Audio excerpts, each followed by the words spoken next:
Oke guys, kembali lagi bersama saya Cap Heri ya.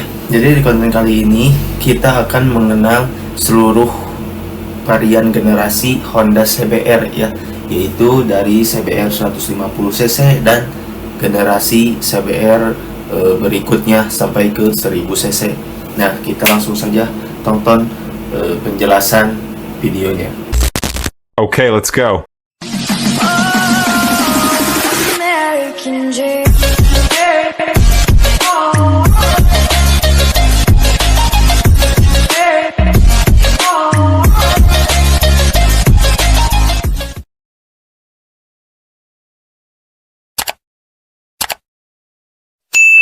Bicara soal motorsport Honda, tentu kita tidak bisa lepas dari nama besar Honda CBR. Sepeda motor yang sudah ada sejak tahun 80-an ini bisa dibilang adalah klan motorsport fairing paling populer dari pabrikan Honda.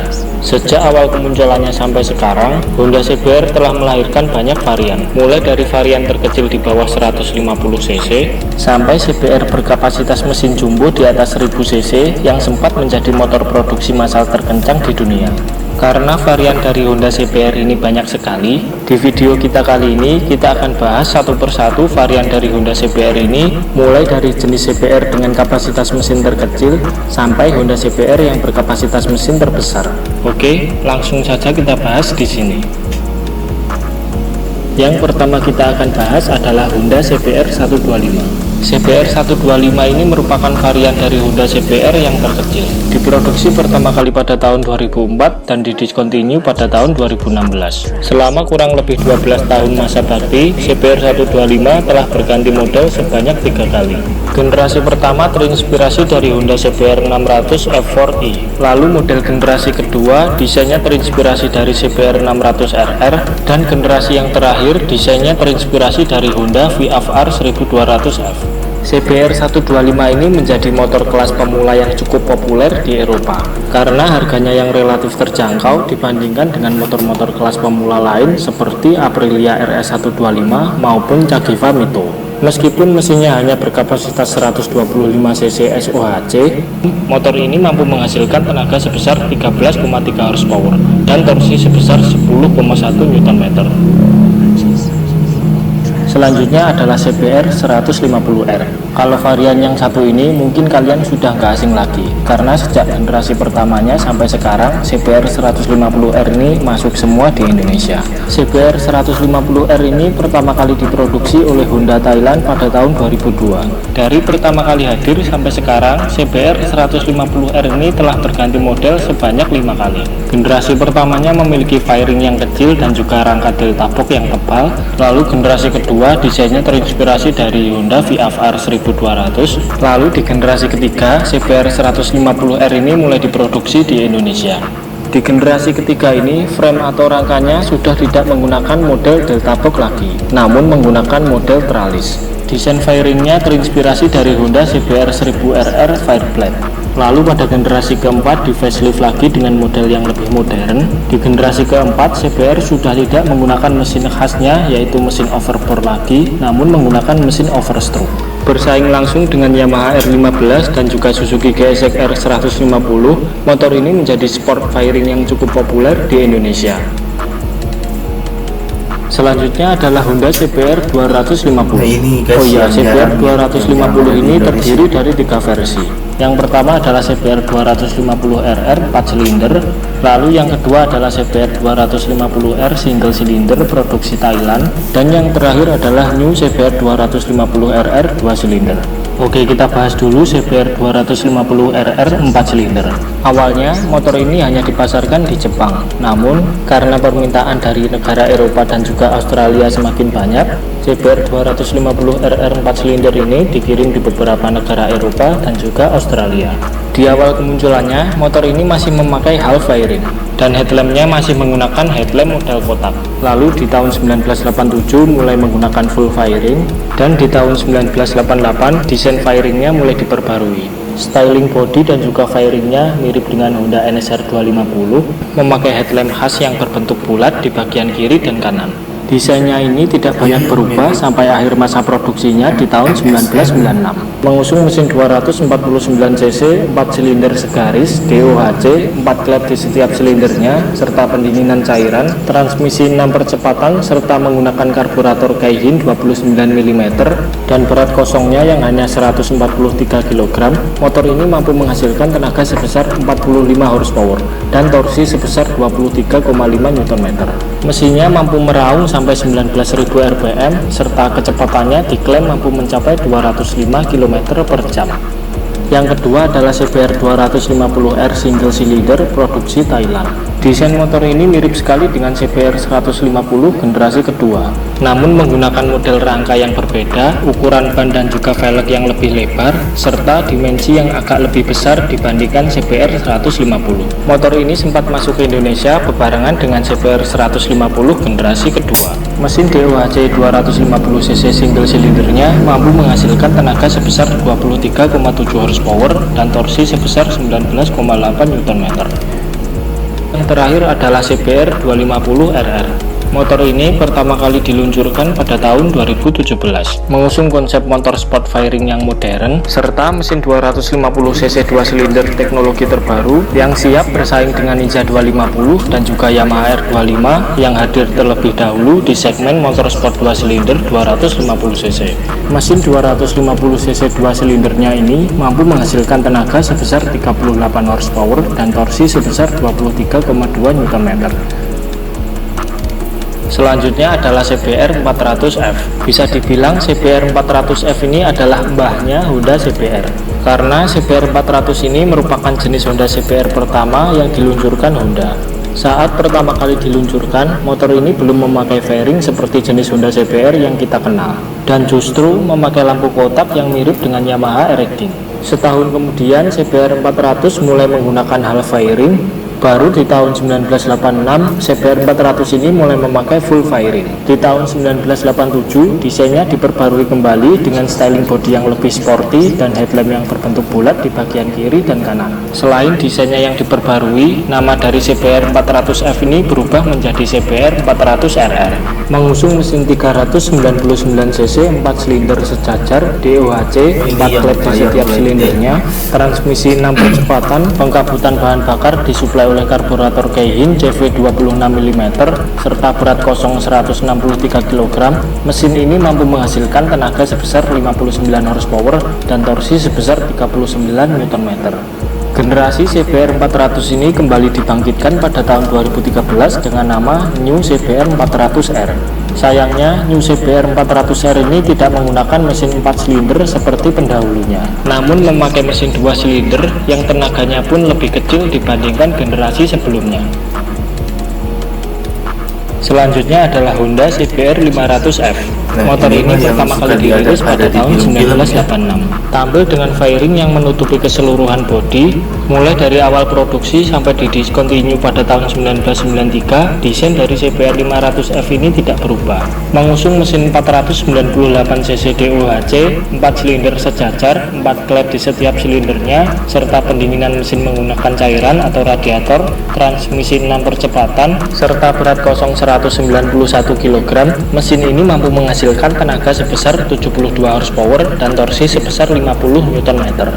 Generasi CBR 500F ini kemudian dibangkitkan kembali pada tahun 2013 dengan nama CBR 500R, di mana desain dari motor ini tidak jauh beda dengan New CBR 400R. Kapasitas mesinnya 471cc 2 silinder yang mampu menghasilkan tenaga sebesar 47 horsepower dan torsi sebesar 43 Nm. Selanjutnya adalah Honda CBR 600F. CBR 600F ini total memiliki 5 generasi, dan tiap-tiap generasinya ini memiliki spek mesin dan juga desain yang berbeda-beda.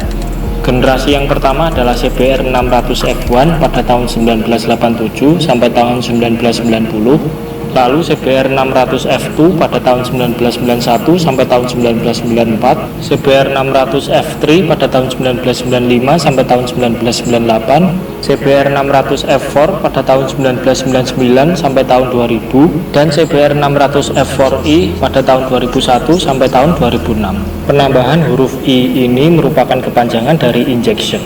karena di generasi F4i ini mesinnya sudah menggunakan teknologi injeksi. CBR 600 F4i kemudian dilanjutkan oleh generasi CBR 600RR pada tahun 2006, hadir dengan desain baru yang sporty dan modern, dengan peletakan posisi knalpot yang menggantung di bawah bodi belakang. Posisi knalpot yang menggantung di atas ini jugalah yang menjadikan ciri khas desain CBR 600 ini sampai sekarang. Mengusung mesin 600cc DOHC 4 silinder sejajar, 4 klep di setiap silindernya, injeksi serta transmisi 6 percepatan, serta berat kosong 186 kg, mesin ini mampu menghasilkan tenaga sebesar 118 horsepower dan torsi sebesar 66 Nm.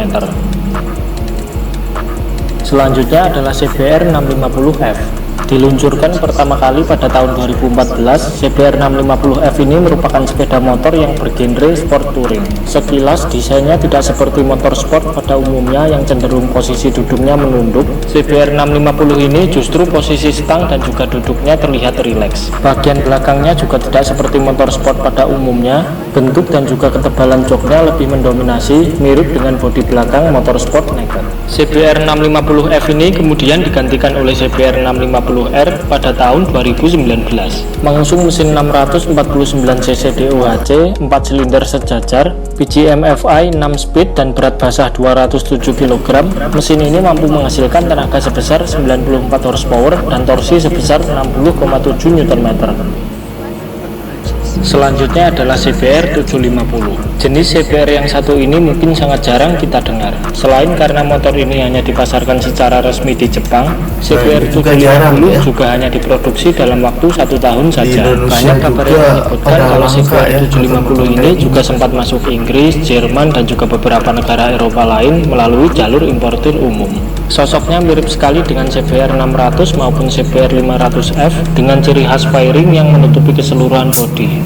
Beberapa part yang digunakan CBR 750 ini sama seperti yang digunakan di Honda VFR 750. Tak heran banyak yang menyebut CBR 750 ini handlingnya sama nyamannya seperti Honda VFR 750. Mengusung mesin 748cc DOHC 4 silinder sejajar, 4 klep di setiap silindernya, transmisi 6 percepatan, serta karburator dipercayakan pada FCR 35 mm, berat kosong 199 kg, mesin ini mampu menghasilkan tenaga sebesar 105 horsepower dan torsi sebesar 68 Nm.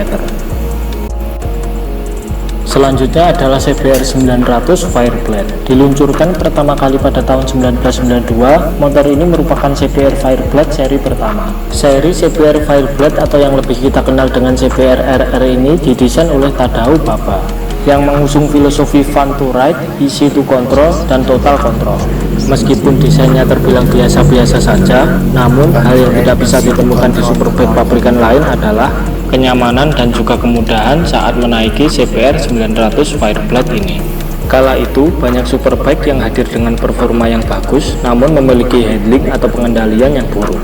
CBR 900 Fireblade ini kemudian dilanjutkan generasinya oleh CBR 929 pada tahun 2000 sampai tahun 2001, lalu dilanjutkan CBR 954 pada tahun 2002 sampai tahun 2003, hingga akhirnya lahirlah CBR 1000RR Fireblade pada tahun 2004. CBR 1000RR Fireblade ini kemudian digantikan generasinya oleh CBR 1000RRR pada tahun 2020. Generasi terbarunya ini menjadi superbike yang cukup disegani karena memiliki performa yang tidak bisa diremehkan. Mengusung mesin 999,9cc DOHC 4 silinder segaris dengan berat basah 201 kg, mesinnya mampu menghasilkan tenaga sebesar 215 horsepower dan torsi sebesar 113 Nm.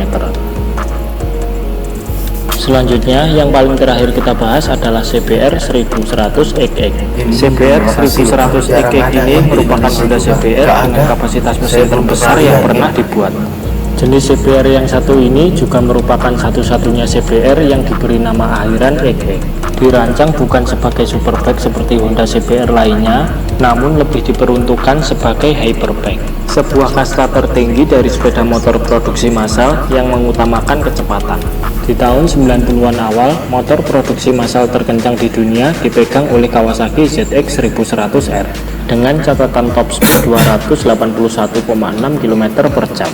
Rekor ini dipegang selama 5 tahun oleh Kawasaki ZX 1100R, yaitu dari tahun 1990 sampai tahun 1995. Kemudian Honda menciptakan CBR 1100XX untuk menandingi ZX 1100, dan akhirnya upaya Honda ini berhasil. CBR 1100XX mampu mencatatkan top speed sampai 287 km per jam.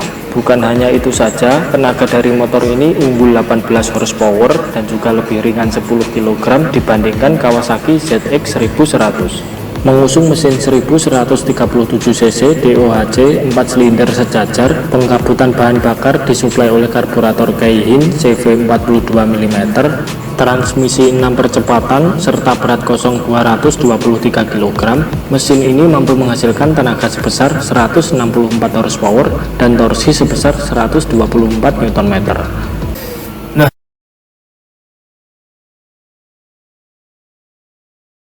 Honda CBR yaitu dari cc yang kecil hingga cc yang besar, yang langka juga di Indonesia, dan ada beberapa motor CBR yang bukan diproduksi ya, yang diambil dari luar itu buat dijual di Indonesia. Nah, jadi ditunggu video-video saya selanjutnya. Jangan lupa di like, comment, share, dan subscribe. Oke, bye-bye.